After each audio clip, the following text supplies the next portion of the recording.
Hey everybody, how's it going? Welcome back to King's Court. I am your host Eddie, and let's talk about USA basketball. After all, that is the very first thing that crosses my mind when it comes to basketball right now because they are gonna play for the gold medal against France. But before I move on to the France game, let's let's look at the Australia versus USA game. I'm not gonna lie, I thought the Australians had it. I know it's just a 15-point difference in the second quarter for I think about 5 minutes remaining. They're doing a rerun right now, so I'm checking that out just to brush up my memory a little bit. But I didn't see Team USA winning the game when it came to the first two quarters. Those guys were so bad on offense, and their defense, well, I don't think it was awful, but there definitely wasn't a lot of communication going on in regards to that. When you see Kevin Durant not scoring buckets for your team, there's a problem because that's the best player on the team. You would expect him to be scoring buckets almost effortlessly, right? But the guy was cold, and it really looked like nobody was ready to score. Not even Damian Lillard, who I don't think he had a good game. When your two best scorers don't hit shots, it spells trouble. So shout out to Devin Booker, Jason Tatum, and Drew Holiday's defense for getting Team USA back in it. And to an extent, Zach Levine, he was up and down the floor, almost everywhere. He was always on my screen when he was checked in to play. So that's my biggest takeaway from Team USA in the first half. The second half, completely dominant and kind of what you would expect of Team USA when they're playing. What I didn't like was Draymond Green. He was he was just there. He was not fast. He was not contesting. He was not dishing. He is by far the worst player on Team USA. I don't think he should have been there. You could have asked for so many other players to be on Team USA other than Draymond Green. And look, it's not that I don't like him, but that's not why I'm saying he shouldn't be there anymore or even have been called up. I don't know who decided that Draymond Green was going to be a big piece to this team. He obviously does not gel with anyone. He is very, I guess, dependent on a good three-point shooting team to completely space out the floor for him. He could defend before. I haven't really seen him defend too well lately. And scoring, that's obviously not his biggest strong suit. His two biggest things is defense and assisting in that order. And it looks like if his team isn't hitting threes, well, he's just almost rendered useless. So that's why I think for him to be on Team USA, it's just in bad taste. I don't look at the Team USA roster and think there's elite 3-point shooting. Not one of those guys on that team just loves chucking up threes. Maybe it would have been a different story if Trae Young was on the team, but that's not the case. Draymond Green should have not been there. I wouldn't doubt if Greg Popovich decreases his minutes a bit, maybe just for, I guess, garbage time. He'll put him in, but I don't think he did too good for what he was doing out there. Yeah, he was probably part of the reason why Team USA was extending their lead against the Aussies, but for sure not the sole reason. I don't think. So let's just give me a second. Sorry about that. I dropped the nickel in the drain where the the little blender thing is, and I tried to get it, and I can't find it. So I'm not gonna go back in there. Let's just carry on with the video. France beating Slovenia. Luka Doncic, I could have sworn he was going to take the Slovenian team to the gold medal match. He was unstoppable. And for him to only score 16 points against France, that says a lot about France's defense. Of course, Rudy Gobert and Nick Batum, both of who I respect on defense. And I don't know too many more players on the France team, but I definitely respect the team enough if they could hold a guy that's been averaging plus 30 in the Olympic Games to 16 points. Yeah, he had 18 assists, but you need Luka Doncic in that game to score 30. I mean, the team only lost by one, so that says a lot about what Luka Doncic could do with the Slovenian team. Uh, Nick Batum was big time. Current Clipper, proudly saying that, was able to get the the game saving block against a layup right at the rim. And here's a crazy thing: you don't assume with Nick Batum's age and his athleticism at this point that he's going to be able to make such a block, but damn, he sure did surprise a lot of people. I'm pretty sure. As Clipper fans, we know what he's capable of, but for sure he's going to get a lot of recognition for that game-saving block, and then his kind words to Luka Doncic when the game was over. Luka was devastated that Slovenia lost the match. You could tell he didn't want to win bronze or fourth place. He wanted gold, or at least even a chance to sniff it. I would have liked to see Slovenia versus USA, only because I wanted to see what Luka Doncic could do to a NBA star-heavy team. But that's not going to be the case anymore. But I don't think France versus USA is going to be a bad matchup either. France, I think, is probably the best defensive team in the Olympics right now. USA being the second, and I think USA's offense is gonna be cut out for them going up against France. He meaning Luka wasn't even able to score 20 points against France. That's because you have Rudy Gobert on the inside defending that paint, and he's still a relatively young dude. So definitely you weren't gonna have any easy buckets in there. Also, these Olympic rules are kind of what Luka Doncic was more accustomed to before getting into the NBA.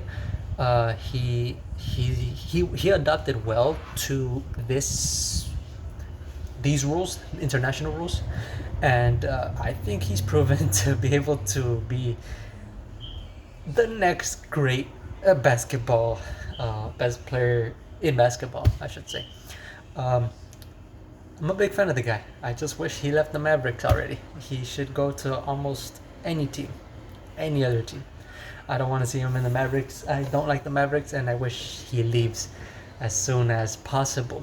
Um, of course, part of it being old woke Mark Cuban, but let's let's just call it there with the USA team, since they now face France, and I think they'll still win gold.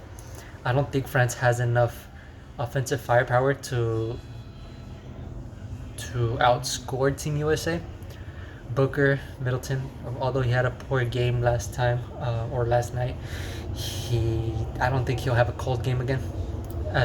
Even after missing that blown dunk attempt, and I think Team USA is gonna be on it once that whistle blows and that ball goes up.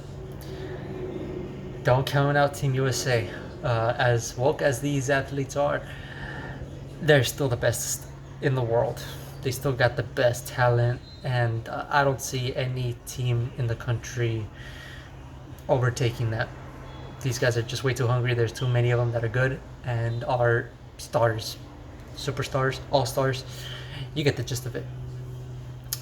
Now, I did want to say a few things about the. Let me get my phone.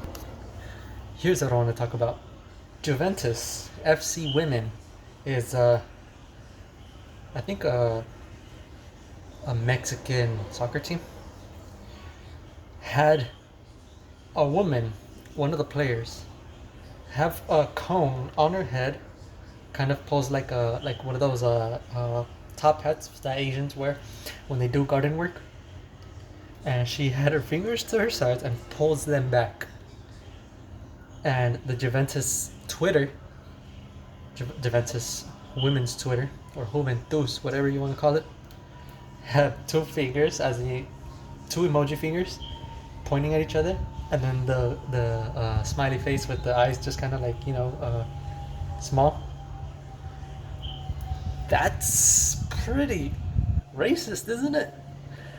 Of course, the team deleted the tweet, and there's screenshots. There's people already talking about it. There's no way anyone is gonna miss out on that. It's crazy because if a United States team had done that, oh, the, the talks you wouldn't hear the end of it. It's so crazy how it's the ones that promise to be the most inclusive turn out to be the worst. I mean, it's not even that. Like it's like they're not even trying to hide it sometimes, and then we just kind of like brush over it because they're actually a person of color, and they're still democratic, so like we could still say race, and that's not how we should be judging these people, right?